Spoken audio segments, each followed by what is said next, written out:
GTV में मुलायदुल्ली आपको खुशामदीद करता है और ग़ालिबन पाकिस्तान की सियासी तारीख़ में पहली बार इस बड़े पैमाने पर और इतने डीपली कन्फ्रंटेशन मैं इस्टेब्लिशमेंट का लफ्ज़ इस्तेमाल नहीं करूँगा, लेकिन बारह रास पार्लियामेंट और जुडिशरी के दरमियान हो रहा है। इससे पहले हमने देखा होगा कि पार्लियामेंट किस तरह उन्होंने अपने क़वानीन के ज़रिए पर काटने की कोशिश की थी।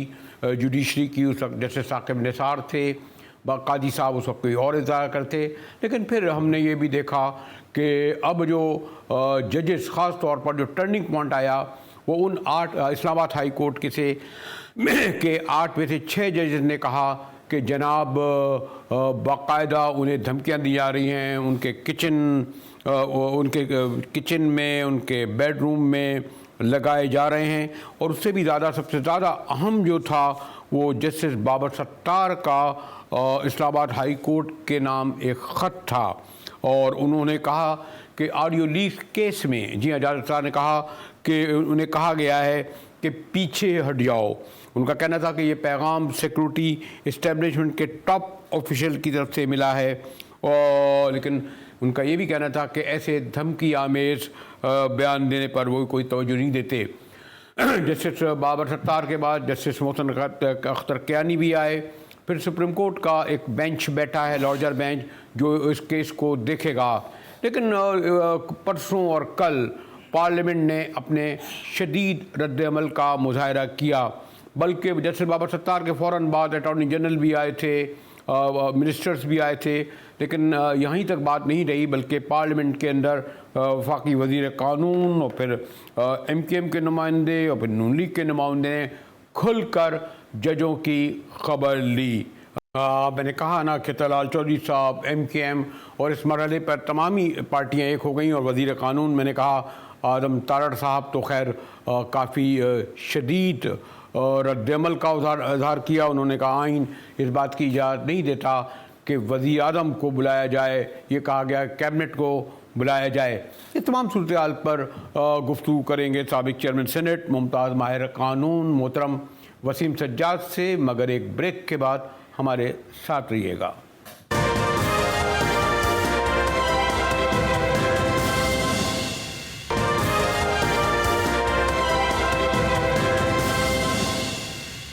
GTV में एक बार फिर मुजाहिद आपको खुशामदीद करता है। और मैंने जिस कहा कि पाकिस्तान की तारीख़ में वैसे तो बड़े बड़े मरहले आए जब अदलिया खैर हमले तक हुए उस पर, और बराह रास्त जजों और पार्लियामेंट के दरमियान हालिया बरसों में, लेकिन ये उस लेवल पर आ गए हैं जिसकी मिसाल पहले नहीं मिलती। जजेस हजरात ने बाकायदा रिटन कहा कि जनाब हमें धमकी आमेज़ खरूज मिले इदारों और एजेंसियों की जानिब से, लेकिन कल और मैं देख रहा हूँ और उससे पहले भी सेनेट में ख़ास तौर पर बड़े शदीद हमले किए। नून लीग ने भी और हमारे वाडा साहब ने भी, जो पीर पार्टी और MKM के दूसरे हैं, लेकिन ख़ास तौर पर वफाकी वज़ीर कानून ने, और उन्होंने कहा कि आइन के तहत वज़ीर आज़म को तलब नहीं किया सकता। हमारे साथ साबिक़ चेयरमैन सेनेट और इंतहाई मोहतरम कानूनदान सियासी रहनुमा वसीम सज्जाद साहब हैं। वसीम सज्जाद साहब, आपका बहुत शुक्रिया कि आपने हमारे लिए वक्त निकाला, हमेशा आप मेहरबानी फरमाते हैं। अभी मैं देख रहा था कि पार्लियामेंट में आज भी वो गूंज सुनाई दे रही है कि हमारे वज़ीर कानून का कहना है तारड़ साहब का कि आइन के तहत वज़ीर आज़म को अदालत में तलब नहीं किया जा सकता। क्या ऐसे ही है वसीम सज्जाद साहब? जी, वज़ीर आज़म को इस किस्म के मामलात में इस्तिस्ना हासिल है, लेकिन इसका मुनासिब तरीका ये होता है कि कोर्ट के सामने ये उठाया जाए। जिस अदालत ने तलब की है उसके सामने ये एतराज़ लिया जाए कि जी आइन की दफ़ा फ़लाँ के तहत आप ये नहीं कर सकते, और अगर इनका मौक़िफ़ दुरुस्त हुआ तो वो अदालत उसको तस्लीम करेगी। अगर वो अदालत तस्लीम ना करे तो उसके ख़िलाफ़ अपील भी हो सकती है। तो मुनासिब तरीका यही होता है, और इसको पब्लिक डिबेट करना मेरे ख़्याल में ये मुनासिब नहीं है। लेकिन वज़ीर साहब, एक तो खैर अच्छी बात ये है, शायद आपके ज़माने में इस तरह नहीं होता था कि अब तो कोर्टों में बाकायदा बराह रास्त उनकी लाइव कवरेज भी दिखाई जाने लगी है, भुट्टो केस और भी। लेकिन ये जो पार्लियामेंट में जो तकारीर हैं जुडिशरी की, बस मेरे ख्याल है कि एक साहब प्रेस कॉन्फ्रेंस में तो खैर नाम भी लिया जाता है, और वो ये कहते हैं कि ये तो एक अपनी जगह, लेकिन एक के बाद दूसरा एक पूरा लगता है कि जिसको कहा भी गया जस्टिस कियानी ने कि ये प्रॉक्सीज हैं जो हमला आवर हुए हैं पार्लियामेंट पर। तो ये जो तकारीर है, मुझे सॉरी टू से शायद इस तरह की बहुत कम तारीख में मिसाल मिलेगी। अगर हम पास में जाएं, वसीम सज्जाद साहब। ये जी मैं जैसे हमने कहा कि जी पाकिस्तान की तारीख़ है और उसमें मैंने ये जो रवैया है कि पार्लियामेंट के अंदर सुप्रीम कोर्ट और हाई कोर्ट के जजेस के कॉन्डक्ट के बारे में बातें हो रही हैं, ये पिछले अदवार में नहीं होता था और एक एहतराम था जिसको बरकरार रखा जा सकता था। हमारा आइन भी ये कहता है कि सुप्रीम कोर्ट और हाई कोर्ट के कॉन्डक्ट के बारे में, उनके जजेस के कॉन्डक्ट के बारे में कोई बात नहीं हो सकती और स्पीकर या चेयरमैन जो होता है उनकी भी जिम्मेदारी होती है कि अगर इससे उनकी बात को करना चाहे तो उसको रोक दे। लेकिन ये मैं समझता हूँ कि सही नहीं हो रहा कि जजेस के कॉन्डक्ट के बारे में बहस होती है, उस पर फिर तबसरे होते हैं, फिर उस पर टॉक शोज़ भी होते हैं। ये मुनासिब नहीं है। अगर कोई जजमेंट किसी ने दी है, वो जजमेंट पे आप तनकीद करना चाहें, उसको एनालाइज करना चाहें, वो तो दुरुस्त है। लेकिन किसी जज को कोई मोटिव एट्रीब्यूट करना, उसके कॉन्डक्ट के बारे में शक शुबात पैदा करना, ये मुनासिब नहीं है। और पार्लिमानी जो रवायात होती हैं जो हमें इंग्लिस्तान से मिलती हैं, बकिया जितने भी पार्लियामेंट्री सिस्टम्स हैं उनमें मिलती हैं, हिंदुस्तान में भी अगर आप देखें तो इस किस्म की चीज़ नहीं होती। लेकिन ये भी है कि वसीम सज्जाद साहब, बड़े बड़े कड़े वक्त आए, हमने ये नहीं देखा कि जजों ने खतूत भी लिखे। ख़ास तौर पर भुट्टो के देख लें, जब जस्टिस दोरा पटेल का मामला था उन्होंने कहीं ख़त नहीं लिखा। बाद में जो है सुप्रीम कोर्ट में सज्जाद अली शाह का दौर आया, लेकिन अब वो बाकायदा ख़त लिख रहे हैं और ख़त में भी वो ये कहते हैं कि जनाब हमें जो है वो हमारे ड्राइंग रूम में कैमरे लगे और कुछ ज़ातियात पर आ गए। और एक जज ने जो ख़ास तौर पर जस्टिस बाबर सत्तार ने को ये तक कहना पड़ा कि जनाब हमें एक बड़ी हाई प्रोफाइल एजेंसी के सुपरमैन ने कहा है कि पीछे हट जाओ। उनका इशारा शायद गालिबन आडियो केस की तरफ था। वसीम सज्जाद साहब, बात यह है जी कि ये भी पहली दफ़ा हो रहा है कि तकरीबन जो हाई कोर्ट है इस्लामाबाद का, तकरीबन तमाम जजेस यानी मेरा ख़्याल में 7 हैं या 8 हैं, उनमें से 6 जजेस ने एक ख़त लिखा है। तो अब वो उनका जो तजर्बा है या उनके जो इसकी बैकग्राउंड है, उसमें बहुत सारी चीज़ें ऐसी हैं जो वो उन्होंने लिखी भी हैं, लेकिन पहले भी ये बात सुनते आ रहे हैं कि वो समझते हैं कि इंटरफेरेंस हो रही है। और उन्होंने ये मामला सुप्रीम जुडिशल काउंसिल जो है उसको ये ख़त लिखा है कि आप इस पर कुछ एक्शन लें या हमें बताएं हम क्या करें। और ये आपने देखा होगा कि ये ख़त उस वक्त लिखा गया जबकि वो शौकत सिद्दीकी साहब का केस का फ़ैसला जुडिशल काउंसिल ने या सुप्रीम कोर्ट ने कर दिया। पहले वो शायद घबरा रहे होंगे कि हमारे ख़त लिखने कोई ये ना समझे कि हमने कोई लेकिन वसीम सज्जाद साहब, लेकिन क्या ये नहीं हो सकता था कि जिस तरह गुफ्तगू हो रही है उसमें हमारे 3 बड़े या 4 बड़े, जैसे पहले ट्राइका बैठ कर लिया करते थे, अभी भी चीफ साहब प्राइम मिनिस्टर को बुला लेते, ये दोनों मिलकर प्रेसिडेंट के पास जाते और फिर इस मसले को हल कर लेते ऑफ कैमरा। लेकिन वो तो इस नहज पर आ गई है ना। मैंने जैसे कहा कि बाकायदा नाम लेकर पार्लियामेंट में और इस तरह वो भी नाम लेकर कर रहे हैं। मोहतरम जी, किया जा सकता था और अब भी मेरे ख्याल में हालात ऐसे हैं कि अगर इसको बैठ के जो मुख्तलिफ इदारे हैं उनके जो नुमाइंदे हैं, उनके सरबराहान हैं, वो बैठ के सारे मिल के इसका कोई हल निकालें। सदर मुमलिकत जो हैं वो भी इस किस्म के मामले में इनिशिएटिव ले सकते हैं, लेकिन मेरा ख्याल में अभी कोई पेशरफ्त नहीं होगी इस मामले की, क्योंकि सुप्रीम कोर्ट में ये मामला है। सुप्रीम कोर्ट इसमें क्या हिदायत देता है, क्या लाइन ऑफ एक्शन देता है, हो सकता है सुप्रीम कोर्ट कोई इस किस्म की बात करे कि बाकियों को इन्वॉल्व करे, तो अभी तक वाज़ेह नहीं है। लेकिन चूँकि सुप्रीम कोर्ट के सामने ये मामला आ चुका है, लिहाजा मेरा ख्याल में बाकी इदारे सुप्रीम कोर्ट की तरफ देखेंगे कि वहाँ से हमें किस किस्म की हिदायत मिलती हैं या किस किस्म की गाइडेंस आती है ताकि इस मामले में आगे चला जाए। मोहतरम वसीम साहब, आप तो एक I am just student of, जैसे मैं कह सकता हूँ, हिस्ट्री का या कानून का। आप तो वज़ीर कानून रहे हैं, चेयरमैन सेनेट रहे हैं, कायम मकाम सदर रहे हैं। एक ज़माने में एक आया था कि भाई आपने भी किसी को जाके पैगाम दिया किसी आर्मी चीफ का कि ये ना करो। मतलब ये कि लेकिन उसमें भी हम देखते थे कि कुछ एडवेंचरिज्म तो था ना। और मुझे अच्छी तरह याद है कि जब शहीद मोहतरमा की गवर्नमेंट ख़त्म हुई तो उन्होंने प्रेस कॉन्फ्रेंस में कहा कि जी एक ब्रिगेडियर कोई बिल्ला होते थे, कोई मेजर का नाम लिया, उन्होंने मेरी गवर्नमेंट में गिराया। जनरल गुल भी ज़रा एडवेंचर मुहिमजू होते थे। तो इस वक्त क्या आपको लग रहा है कि कुछ इस्टेब्लिशमेंट यकीनन बड़ी सीरियस है और बड़े जो लोग बैठे हैं उन्हें अंदाज़ा है कि वो कितने मुख्तदर हल्के या मुख्तदर इदारे उनकी जानिब से बाज़ जो अगर ये इल्ज़ामात दुरुस्त हैं जो जजेस लगा रहे हैं तो मैं फिर उसके यानी बहुत ही गार्डेड वर्ड में कहूँगा कि कुछ इंडिविजुअल मुहिमजू तो नहीं है जो अपने तौर पर इस तरीके से कर रहे हैं। वसीम सज्जाद साहब, जस्ट कंक्लूड दिस।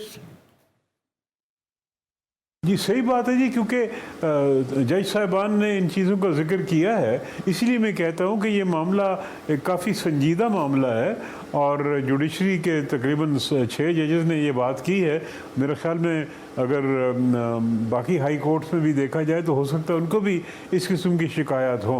तो ये मामला जो है ऐसा है, हमारे अपने हालात को देखते हुए, अपनी सिक्योरिटी सिचुएशन को देखते हुए, इदारों की अहमियत को देखते हुए, अदलिया की अहमियत को देखते हुए मेरा ख्याल में इसका बेहतरीन हाल तो यही होगा कि कोई बड़ी शख्सियत, मेरा ख्याल में सदर पाकिस्तान हो सकते हैं, चीफ जस्टिस पाकिस्तान हो सकते हैं, मैं समझता हूँ कि स्पीकर और चेयरमैन सेनेट वो भी इस मामले में कोई ना कोई हाल निकाल सकते हैं और हो सकता है कि ये इस किस्म के कोई इक़दाम हों। लेकिन फ़िलहाल जिस तरह मैंने पहले अर्ज़ किया कि अभी सुप्रीम कोर्ट के सामने है, अब सुप्रीम कोर्ट की पे सबकी नज़रें हैं कि वो इस मामले में किस तरफ लेके जाते हैं इस मामले को। लेकिन मामला संजीदा है, हसास है और इदारों में एक जो तनाव है उसका भी ये बायस है। और मेरे ख़्याल में ये इस किस्म के तनाव अगर चलता रहा तो ये हमारे निज़ाम के लिए, हमारी सिक्योरिटी के लिए, हमारे सिस्टम के लिए ये नुकसानदेह होगा, ये अच्छा नहीं है। बहुत बहुत शुक्रिया मोहतरम वसीम सज्जाद साहब। आपने कहा, मैंने कहा ना कि हमारे मोहतरम वसीम सज्जाद साहब एक अथॉरिटी हैं, चेयरमैन सेनेट रहे, कायम मकाम सदर रहे, वज़ीर कानून रहे। लेकिन ये जो हम कानूनी मुशगाफियाँ हों या पार्लियामेंट और अदलिया की कन्फ्रंटेशन हो या with in the party election हो, हम बहुत सारे ऐसे इशूज़ को टच नहीं करते कि एक पैरेलल सोसाइटी में भी हो रहा है। इस वक्त वैसे बजट की आमद है और बेशुमार हमारे यहाँ हेल्थ के शोबों में, एजुकेशन के शोबों में काम कर रहा है। और एक और बात हम भूल गए कि साल 2022 में सिंध में जो बहुत बड़े पैमाने पर, वैसे दूसरे रूम आया लेकिन यहाँ बहुत बड़े पैमाने पर सैलाब का हुआ। यूनाइटेड नेशन के सेक्रेटरी जनरल आए, खुद मुझे भी गांव-गांव जाने का इत्तफाक हुआ और फिर कोई अंदाज़ा लगाया गया कि कोई 21 लाख लोग बेघर हुए हैं। उसके लिए एक अथॉरिटी बनाई गई और जिसका Sindh people housing for flood. और आपको इल्म है कि हमारे यहाँ सबसे आसान ये है कि कोई भी इदारा कोई भी काम कर रहा हो तो उसकी शफाफियत पे ज़रूर सवाल उठते हैं। आएंगे तो उसके जो सरबराह हैं शेख साहब, उनसे गुफ्तगू करेंगे। हमारे साथ रहिएगा, मिलते हैं एक ब्रेक के बाद।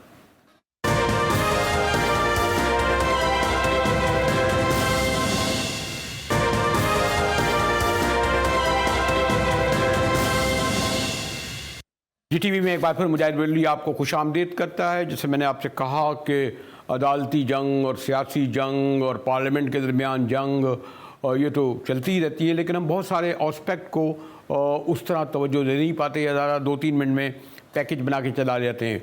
और सिंध में जो जिस बड़े पैमाने पर जुलाई में जो सैलाब आया उसमें 21 लाख से ज़्यादा बेघर हुए और फिर वो बेचारे सड़कों के किनारे मुझे जाने का इत्तफाक हुआ। ठीक है, चेयरमैन पीपल्स पार्टी और फिर शाह साहब ने ऐलान किया कि हम वर्ल्ड बैंक को उसने बहरहाल हम पर ट्रस्ट किया, फिर एशियन डेवलपमेंट बैंक ने भी ट्रस्ट किया और फिर एक Sindh people's housing for flood affectees बनाई गई। अगस्त सितंबर में इतना बहुत ज़्यादा फॉलो करने चुका हूँ, आपको पता है ज़्यादा वक्त उसमें गुजरता है, इसीलिए मैंने रहमत दी हमारे खालिद महमूद शेख साहब को, बड़े सीनियर ब्यूरोक्रेट्स हैं, मिनिस्टर सेक्रेटरी फूड और दीगर इदारों के रहे हैं। आप शुक्रिया। और मैंने इसलिए आपको रहमत दी कि हमारे यहाँ जैसे ही ये आए कि जी वो फलां सड़क बन रही है, घर बन रहे हैं, अस्पताल बन रहे हैं, कोई डेवलपमेंट का काम हो रहा है, फिर ख़ास तौर पर उसमें अगर फॉरेन एड भी आ रही हो और वो करोड़ों बल्कि डॉलरों में हो तो उसकी ट्रांसपेरेंसी आ रहा है, लेकिन उसमें बाद में बात करूंगा मैं। लेकिन आपने ये सर्वे कैसे किया कि 21 लाख घर जो हैं वो इससे जो हैं वो तब बर्बाद हुए, इफ़ेक्ट हुए, उनको फिर आपने डेटा बनाया होगा? जी देखिए, इस तरह हुआ कि जुलाई अगस्त से सितंबर तक तो बारिशें हुई और उसके बाद फ़ौरन बाद चेयरमैन बिलावल भुट्टो जरदारी साहब ने ये इस विज़न का इज़हार किया कि ये जितने भी घर तबाह हुए हैं हमें उन घरों को दोबारा रीबिल्ड करना है, रिकन्स्ट्रक्ट करना है। तो हमने फ़ौरन एनडीए में जो नेशनल डिज़ास्टर अथॉरिटी है, पीडीए में डिप्टी कमिश्नर्स और पाकिस्तान आर्मी के लोगों के साथ मिलकर एक मोबाइल ऐप बनाई और हमने एक पूरा सर्वे किया। उस सर्वे करने के बाद फिर ये नंबर सामने आया कि 21 लाख घर जो है अब वो तबाह हुए हैं और उनकी रिकन्स्ट्रक्शन ज़रूरी है। अगर 21 लाख को करें तो करोड़ से ज़्यादा लोग मुतासर हुए होंगे। तकरीबन 12 मिलियन लोग 1 करोड़ 20 मुतासर हुए, 1 करोड़ 20 लाख। अच्छा, ये 1 करोड़ 20 लाख कितने लोग होते हैं? तो मैं सिर्फ इतना बता दूं कि दुनिया में 154 मुल्क ऐसे हैं जिनकी आबादी 12 मिलियन से कम है।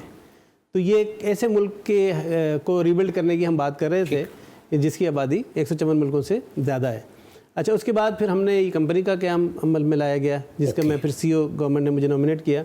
इसमें बोर्ड ऑफ डायरेक्टर्स हैं, 3 board of directors public sector के हैं जिसमें चेयरमैन प्लानिंग भी हैं, सेक्रेटरी लोकल गवर्नमेंट भी हैं और इसमें प्राइवेट सेक्टर के लोग भी हैं, जैसे सादका सलाउद्दीन इसकी मेंबर हैं। ओके, इसके में बड़ा काम किया उन्होंने एजुकेशन असद में। हैं जो इकोनॉमिस्ट हैं, असद अहमद जो इसके हैं, मुदस्सर हैं जो CEO Pakistan refinance mortgage company के हैं। तो 3 प्राइवेट सेक्टर के, 3 गवर्नमेंट सेक्टर के बोर्ड ऑफ डायरेक्टर्स हैं और ये कंपनी जो है मैं देख रहा बहुत आपने फास्ट किया, यानी सिर्फ एक उसमें ये इदारा ही बना लिया, फिर आपने पॉइंट आउट कर ली 21 लाख। एक और चीज़ भी इसमें मैं देख रही थी कि 8 लाख खवातीन, क्योंकि हमारी यह समझा जाता है कि खासतौर देही इलाकों में खवातीन इतनी इंडिपेंडेंट नहीं होती, मर्दों के नाम पे घर होते हैं, बल्कि जब वो जायदादों के झगड़े इस बात पे होते हैं कि औरतों को उनका हक नहीं देते, वो कहते हैं ये, और खुदा ना करे अगर उसका कोई इंतकाल हो जाए शौहर तो बिल्कुल ही हक नहीं देते। तो ये 8 लाख जो आपने ब्रेक किया। देखिए सर, 2-3 चीज़ें इसमें बड़ी इंपॉर्टेंट हुई। एक तो ये कि 21 लाख का डेटा, उसमें जो विजन था इस पार्टी का वही था कि औरतों को ज़्यादा आपने एम्पावर करना है। आपको पता है कि जो इनकम सपोर्ट है, लैंड यूटिलाइजेशन है, जिसमें लैंड ट्रांसफर्स है, उसमें हम खवातीन को ज़्यादा अहमियत देती है गवर्नमेंट ऑफ सिंध। तो इस तरह उन्होंने कहा कि ज़्यादा से ज़्यादा खवातीन हो, तो इसमें हमने 8 लाख खवातीन को उस सरबराह बनाया उस घर का, और उनके हमने बैंक अकाउंट्स भी खोले। अच्छा। देखिए, हम अब तक 7.5-8 लाख लोगों के बैंक अकाउंट्स खोल चुके हैं, जो बहुत मुश्किल काम है। 8 लाख लोगों के अकाउंट्स हम खोल चुके हैं तकरीबन। अरे उसमें ये होता है कि बेचारों की शनाख्ती कार्ड की भी जरूरत नहीं होती ना उन लोगों को, तो यही बेनिफिट इनकम सपोर्ट में शनाख्ती कार्ड नहीं, हमने उनको कंप्लीट फाइनेंशियल एक्सेस दिए। वो इस तरह से फाइनेंशियल लिटरेसी का प्रोग्राम हमने चलाया। हम वो खवातीन जिन्होंने ज़िंदगी में सिर्फ एक दरवाज़ा देखा था और एक गार्ड देखा था, तो वो कहती थी कि हमें हमेशा जुस्तजू होती थी कि इस दरवाजे और इस गार्ड के पीछे क्या है। तो ये चेक कर लिया उनकी सीमें तो नहीं बंद हो गई कहीं? अब चांस है। तो 99% लोगों के पास बैंक अकाउंट्स नहीं थे। तो हमने क्या किया सर कि हमने तमाम बैंक अकाउंट के लिए शनाख्ती कार्ड जरूरी है। शनाख्ती कार्ड जरूरी, शनाख्ती कार्ड हैं सबके पास। अच्छा सर, ये एक और ट्रांसफॉर्मेशन भी हुई है, ये बेनज़ीर इनकम सपोर्ट प्रोग्राम के तहत हुई कि जब उनको पता चला कि जो रजिस्टर होगा वही इनकम का क्लेम कर सकता है, तो उन्होंने अपने शनाख्ती कार्ड बनवा लिए थे। तो एक इनिशिएटिव जब आप करने जाते हैं तो उससे दूसरा इनिशिएटिव एक रिपल इफेक्ट क्रिएट होता है। तो हमने घर बनाने शुरू किए। अच्छा, इसके बाद लेकिन यहाँ तक आप पहुँच गए, लेकिन आपने कैसे मॉडल कहा कि मतलब कोई 8 लोगों का घर था, कुछ लोग रहते थे, किसी में 4 रहते थे, तो उसमें कोई मॉडल तय करा कि 120 गज का या इतने को आगा उसमें इतने देंगे, ये कैसे आपने? हमने सर इसमें ये है हाउसिंग रिकन्स्ट्रक्शन ग्रांट मॉडल। इसमें हम ये कहते हैं कि तुम 20 बाय 20 का कमरा बनाएं या 2 कमरे बनाएं या 10 बाय 15 का कमरा बनाएं, ये आपकी आज़ादी है। Okay. हम आपको ग्रांट देंगे स्टेप अप पेमेंट, यानी पहली पेमेंट हम देते हैं 75,000 की, उसमें आपने उनके बैंक अकाउंट में चली गई, उनके बैंक अकाउंट, अच्छा बैंक अकाउंट हम खोलते हैं उनका, हम यहाँ से बैंकों को लिखते हैं कि अच्छा क्योंकि नेशनल मीडिया में बात कर रहे हैं तो मैं स्टेट बैंक ऑफ पाकिस्तान का बड़ा शुक्रगुजार हूँ कि उन्होंने हमारी बड़ी सपोर्ट की और बैंक्स को कहा, और इस तरह से एलाइड बैंक, सिंध बैंक, इन्होंने हमारे साथ बहुत ज़्यादा मदद की। तो इन लोगों को हम अकाउंट भेजते हैं, वो अकाउंट खोलते हैं, नेक्स्ट डे हम उन अकाउंट्स में पैसे ट्रांसफ़र कर देते हैं 75,000 रुपये। पैसे मिल गए उन्हें, उनको पता मैसेज आता है कि जी आपकी किस्त आ गई है, वो जाते हैं खुद अपना बायोमेट्रिक कराते हैं, पैसे ड्रा करते हैं, मजदूर हायर करते हैं। लेकिन ये भी इसमें से मैं पूछूंगा शेख साहब, क्योंकि सबसे बड़ा मसला होता है कि आमतौर पर हम लोग कराची में घर बनवाना हो तो ठेकेदारों को देते हैं, यार बना देना, वो इतना तंग करते हैं, लोग अपनी ज़िंदगी से हाजिर आ जाते हैं, या हाउस बिल्डिंग से लोगों ने कर्जे लिए, तो उन लोगों को क्या वो जो घर बनाने के लिए जो सामान लाना पड़ता होगा, ये करना पड़ता, इसमें भी कोई गाइड किया आपने? जी देखिए, मैंने अर्ज़ किया कि जो हमने NGOs हायर की उनका काम 3-4 काम थे। अगर शांति कार्ड नहीं बनाए तो शांति कार्ड बनाएं, अगर अकाउंट खोलने में कोई प्रॉब्लम आ रही है तो उनका अकाउंट खोलें। अच्छा, उनको ट्रेनिंग देना कि किस तरह से घर बनेगा, उनका इंजीनियर्स वहाँ मौजूद होता है, हमारे हर NGO का इंजीनियर और सोशल मोबिलाइज़र वहाँ मौजूद होता है। उसका काम ये है कि उसकी मदद करे, उसको समझाए कि किस रिकन्स्ट्रक्शन गाइडलाइंस पे अमल करना है। मैं बड़ी इंटरेस्टिंग बात आपसे करता हूँ कि हमारे 5 लाख घर 5.5 लाख घर कंस्ट्रक्शन में चले गए हैं। ओके, मैं अभी सेक्रेटरी फेडरल सेक्रेटरी के साथ में 3-4 डिस्ट्रिक्ट में 1,57,000 तकरीबन तैयार हो चुके हैं, कंप्लीट भी हो गए हैं। हैंड ओवर कर रहे हैं जी, हैंड ओवर का लफ्ज़ हम इसलिए इस्तेमाल नहीं करते कि वो अपना घर खुद बना रहा होता है, तो वो जैसे कंप्लीट होता है तो वो घर में दाखिल हो जाता है। हाँ, जाके देखो मैं शेख साहब, सर 1.25 लाख से ज़्यादा तो घर कंप्लीट हो गए, 3 लाख से ज़्यादा 3.5 लाख घरों की प्लिंथ बन गई है और 2 लाख से ज़्यादा के लिंटल तक पहुंच गए। उसमें कहते हैं सीइंग इज बिलीविंग, देखना पड़ेगा। हमने एक सर इसमें बनाया है हीट मैप, यानी यहाँ सहूलत मौजूद नहीं है, वरना मैं लैपटॉप खोलता, नहीं मैं आपके साथ चला चलूंगा ना, जाके खैरपुर दिखाएं तो मैं खैरपुर ले जाऊंगा, जाऊंगा ना, मैं देख लूंगा, दिखाऊंगा। अच्छा जी, यहाँ तक तो ये जो आपका जो टारगेट है कि जो अभी गालिबन 1,57,000 अपने तकरीबन वहाँ पहुँच गए हैं, लेकिन इसकी कोई टाइम फ्रेम वर्क है कि 2 साल 3 साल क्या है? हमारा ख्याल ये है कि हम इस साल में तकरीबन जो अब कमिंग साल शुरू हो रहा है जून जुलाई से, हम नेक्स्ट ईयर में हम 12 से 15 लाख तक पहुँच जाएंगे। हाँ, तो ये बड़ा फास्ट ट्रैक प्रोग्राम है। रोज़ाना हमारे तकरीबन 1,500-2,000 घर कंप्लीट हो रहे हैं। लेकिन शेख साहब, इसके साथ एक बहुत अहम मसला है जो हम शहरियों को ज़रूरत है, उसमें होगा बिजली होगा, पानी होगा, गैस होगा, यकीनन उसमें क्लिनिक भी ज़रूरत होगी, हेल्थ, ये कैसे? अच्छा सर देखिए, एक तो इसमें इस प्रोग्राम में हमारे पास बहुत ज़्यादा इंटरेस्ट है इंटरनेशनल एजेंसीज़ का। मिसाल के तौर पे ADB भी इस प्रोजेक्ट को फंड कर रहा है, वर्ल्ड बैंक भी इस प्रोजेक्ट को फंड कर रहा है। वर्ल्ड बैंक ने $500 मिलियन दिए हैं, इस्लामिक डेवलपमेंट बैंक ने $200 मिलियन दिए हैं और एशियन डेवलपमेंट बैंक ने $400 मिलियन डॉलर कहाँ कैसे मिल रहे हैं, नहीं पता। ये बड़ी इंटरेस्टिंग बात है, आपके चैनल के तवज्जुह से मैं ये बात कह दूं कि हमने 1.7 बिलियन की कमिटमेंट अब तक ले ली है इस पिछले 1.5 साल में। 1.7 billion this is huge commitment. IMF ने दिए बड़ी मुश्किल से 1.2 बिलियन और हम 1 बिलियन के लिए थोड़ा परेशान होते हैं। तो इसी वजह से लोगों का इंटरेस्ट भी बहुत ज़्यादा है, क्योंकि आप प्रोग्रेस देखें तो हर महीने हम 40,000 से 50,000 घर कंप्लीट करने की सलाहियत रखते हैं। अच्छा। और ये क्योंकि एक सिस्टम पूरा, आपको पता है कि जब कुछ काम स्टार्ट करते हैं तो इट हैज़ सम हिकअप्स, लेकिन जब आप उसमें से निकल आएँ तो फिर वो ऑटोमेटिक। मेरा ये ख्याल है कि जो आप बता रहे हैं, मैं भी कोशिश करता हूँ बाखबर आने, लेकिन ये डिटेल में हमें नहीं पता था गालिबन वो लोग जब तक एक, तो ये भी देखेंगे। लेकिन ये जो मैं आप जो 21 लाख का टारगेट आप कह रहे हैं, 1,57,000 बनाए हैं, 3 लाख रुपए से उसकी आपने कर रहे हैं, लेकिन ये भी तो है ना शेख साहब, कीमतें वक्त के साथ बढ़ रही हैं, सीमेंट की कीमत बढ़ रही है, रस्तों का पेट्रोल की कीमत बढ़ रही है, तो ये अगर एक जो जिसने आज आपने दिए 3 लाख के, तो 1 साल बाद वहाँ 3.5 कुछ इसको फॉलो करेंगे? देखिए सर, 2 चीज़ें, एक तो ये घर तेज़ी से बनते हैं क्योंकि इस घर में सिर्फ हमने जो स्टेप अप पेमेंट्स का सिलसिला रखा है कि एक काम कंप्लीट करेगा तो दूसरी पेमेंट जाएगी, ताकि ऐसा ना हो कि पैसे मिसयूज हो जाए। इंफ्रास्ट्रक्चर कैसे उसमें कर रहे हैं आप? हाँ, इंफ्रास्ट्रक्चर में ये है कि वॉश फैसिलिटीज़ के लिए भी हमारे पास तकरीबन 40 अरब रुपए जमा हो चुके हैं। और उसके लिए हम पूरा प्लान बना रहे हैं। पहली दफ़ा हम तस्वुर दे रहे हैं डिजिटाइज्ड डे मैप का।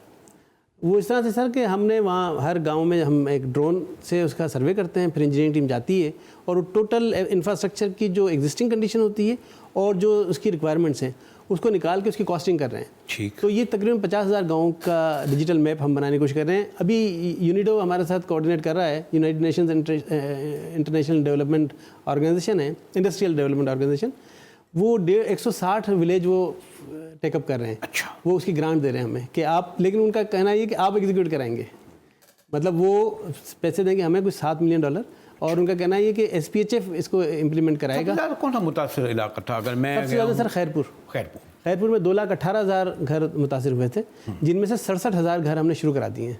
67,000।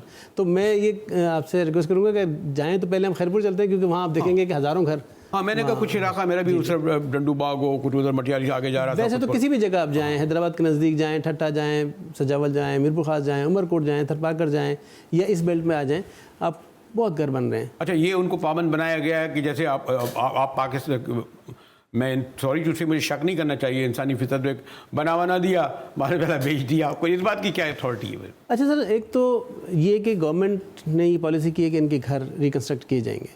अच्छा, उनके नाम हैं, उनके नाम होंगे। इसमें 3 कैटेगरीज हैं, इसमें सर 3 कैटेगरीज हैं मोटी मोटी। एक कैटेगरीज तो ये है कि वो घर उसका अपना था, जगह उसकी अपनी थी, हमने उसका घर बनाने में मदद की। एक सरकार की ज़मीन बैठे थे, और तीसरा ये है कि किसी लैंडलॉर्ड की ज़मीन पर बैठे हैं, किसी और की ज़मीन पर बैठे हैं। तो जो लैंडलॉर्ड की ज़मीन पर बैठे हैं उसके लिए हम कैबिनेट में जा रहे हैं कि इसकी एक पॉलिसी बना दें। अभी तो ये पॉलिसी है कि अगर वो लैंडलॉर्ड उसको लैंड ट्रांसफ़र करता है तो हम उसका घर बना देते हैं, वरना हम रोक देते हैं, या फिर कम से कम 10 साल का कोई टेनेंसी एग्रीमेंट उसके साथ करे कि उसको डिस्टर्ब नहीं करेगा। बाकी स्टेट लैंड पर कोई इशू नहीं है, वो बनाता है और हम उसको मालिकाना हकूक़ भी देंगे। तो उसके लिए हम 10,000 से ज़्यादा घरों को तो मालिकाना हकूक़ दे चुके हैं, लेकिन कमिंग मंथ्स में हम इसको बहुत तेज़ी के साथ आगे जाना चाहते हैं, ताकि वो जैसे मैं सॉरी टू से, हमारे यहाँ जो लोगों को दिया गया ना, ये टीचर्स को दिए गए, इवन साफियों को दिए गए, उन्होंने पता चला कि औने पौने करके फ़रोख्त कर दिए। तो ये गारंटी है कि उनको दिए गए हैं तो वो वहीं अपने पास इसमें सर मुख्तलिफ ओपिनियंस हैं। अच्छा। हम इंटरनेशनल जो डोनर एजेंसीज हैं उनके साथ ये डिस्कस करते रहते हैं। मैं भी और मेरी पॉलिटिकल लीडरशिप भी इस बात के हक में है कि आप एम्पावर करें, लोगों पे भरोसा करना सीखें।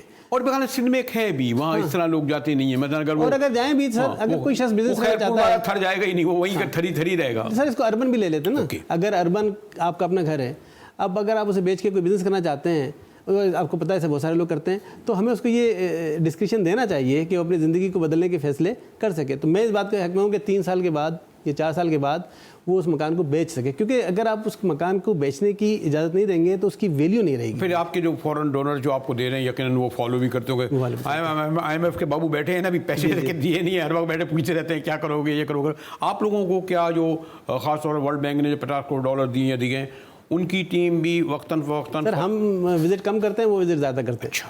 मतलब ये है कि सिर्फ वर्ल्ड बैंक मेरा ख्याल है 21 से ज़्यादा विज़िट कर चुका है इस तरह। अच्छा, हमारे क्योंकि बहुत सारे डोनर्स हैं, वर्ल्ड बैंक भी है, ISD भी, इस्लामिक डेवलपमेंट बैंक भी है, एशियन डेवलपमेंट बैंक भी है, यूनिडो भी है, दूसरे इदारे भी आ रहे हैं। तो हमारे यहाँ हर हफ्ते किसी न किसी का विज़िट कहीं ना किसी न किसी जगह होता है, जिससे ज़्यादा ट्रांसपेरेंसी हमें मिलती है।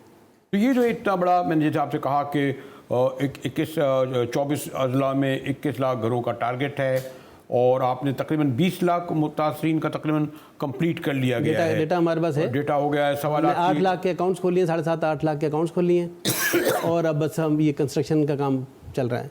इसमें मैं फिर उस तरफ आऊँगा कि मेरे लिए ज़्यादा जो इम्पोर्टेंट है कि आप लोगों को जो इस वक्त जो है हम बात बड़े क्राइसिस से गुजर रहे हैं, एनर्जी क्राइसिस है, और शायद इसमें किस हद तक इसमें कोई आपका अलग से रखा हुआ है आपने?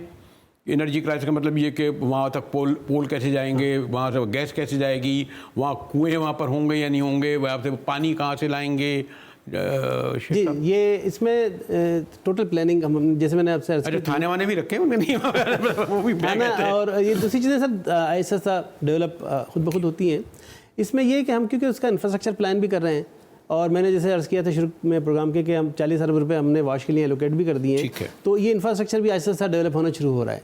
और देखिए सर, मैं अक्सर ये कहता हूँ कि हमने शुरू तो किया था घर बनाने से, लेकिन फिर हाउसेज से हाउसिंग की तरफ और फिर बियॉन्ड हम जा रहे हैं। इसको लोकल बॉडीज़ को भी लोकल बॉडीज़ भी इन्वॉल्व होंगे। अब क्या है कि वर्ल्ड बैंक ये और गवर्नमेंट ऑफ सिंध ये चाहती है कि इसकी होलिस्टिक पॉलिसी भी बन जाए। अब जब ये पूरी इंफ्रास्ट्रक्चर बन रहा है तो इसके साथ साथ हम फिट करते जाएं स्कूलों की रिक्वायरमेंट्स को भी, डिस्पेंसरीज को भी।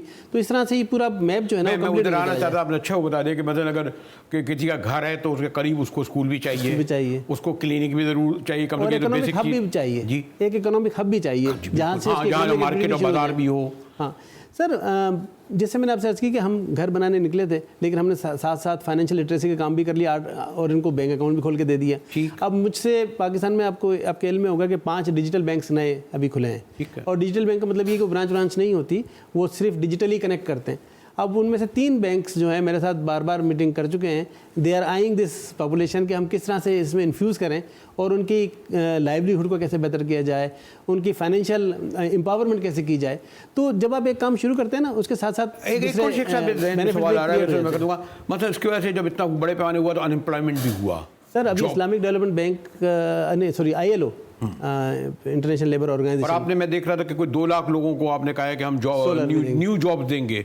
10 लाख लोगों को 10 लाख जॉब्स क्रिएट हो रही है, ये ILO की रिपोर्ट कहती है। Okay. उन्होंने फंड किया, हमारी स्टडी की हमारे प्रोजेक्ट की, और ये कंक्लूड किया अपनी एक रिपोर्ट में कि 10 लाख जॉब्स क्रिएट होंगी इसमें अगले 2 साल में, इस साल को मिलाकर। तो ये एक रिपल इफेक्ट है। देखें सर, जैसे जेकवा खैरपुर की हमने बात की थी कि 2,18,000 घर बनने हैं वहाँ पर, और 67,000 घर हमने शुरू करा दिए। सिर्फ खैरपुर में 65 अरब रुपए जाएंगे अगले 2 सालों में इस प्रोजेक्ट की निस्बत। 65 अरब रुपए बड़ी रकम होती है, और वो सारी रकम जाएगी छोटी छोटी तादाद में और डायरेक्ट बेनिफिशियरी के पास। इसमें ना कोई कॉन्ट्रैक्टर है, ना कोई कॉन्ट्रैक्टर प्रॉफिट है, ना कोई टैक्स है। एक और मुझे ख्याल आ रहा था, मैं जरा गवादर गया, कुछ लोगों ने शिकायत की कि लोग बाहर के लेबर आ जाता है, बाहर के लोग काम आ जाते हैं।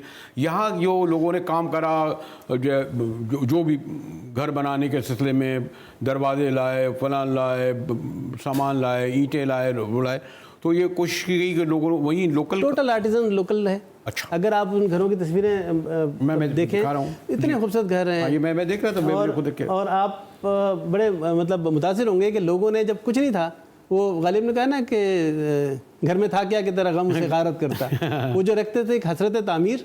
तो ये हसरत तामीर जो है ना, वो रिफ्लेक्ट होती है। सर ये बड़ी एम्पावरमेंट है। मैंने चेयरमैन साहब से एक दफ़ा कहा था कि ये सिर्फ बेघरी से घर का सफ़र नहीं है, ये नाउमीदी से उम्मीद का सफ़र भी है। नहीं, मुझे इससे थोड़ा सा शहरबाद थर का हुआ था जब एंग्रो वालों ने बना के दिए थे। जी जी, मैंने उस जगह पर उसी तरीके से बना के दिया, और रखा, ये भी ख्याल रखा कि वही इन्वायरमेंट उनका दिया जाए कि उनको रहने की आदत हो जाती थी। तो ये सब मेरे जहन में था। तो यहाँ वो पहली बात तो ये है कि इंशाल्लाह कोशिश होगी कि सीइंग इज़ बिलीविंग, आप वहाँ जाके देखूँ।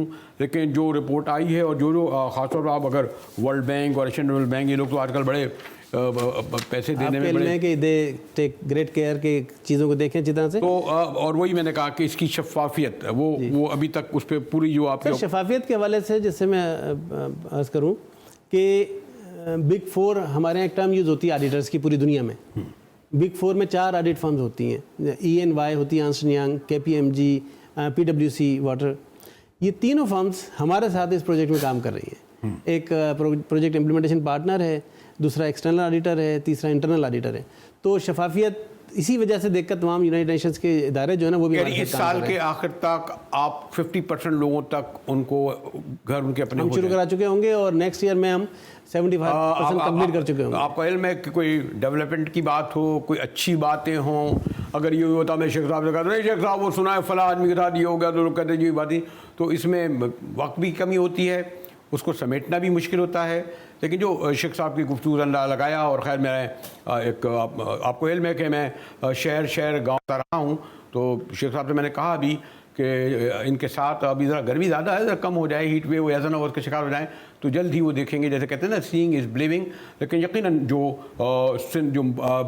साल 2022 में जितने लोग मुतासिर हुए थे, उनके सिलसिले में जो एक कदम उठाया, और अब तक हमारा जो पॉपुलर और ख़ासतौर सोशल मीडिया है, वहाँ को ऐसी खबरें नहीं आ रही। तो शुक्रिया शेख साहब आए, आगाही हुई, और इस पर गुफ्तगू जारी रहनी चाहिए इसी तरीके से। इसी के साथ ही GTV से मुजाहिर बरेली को इजाज़त दीजिए।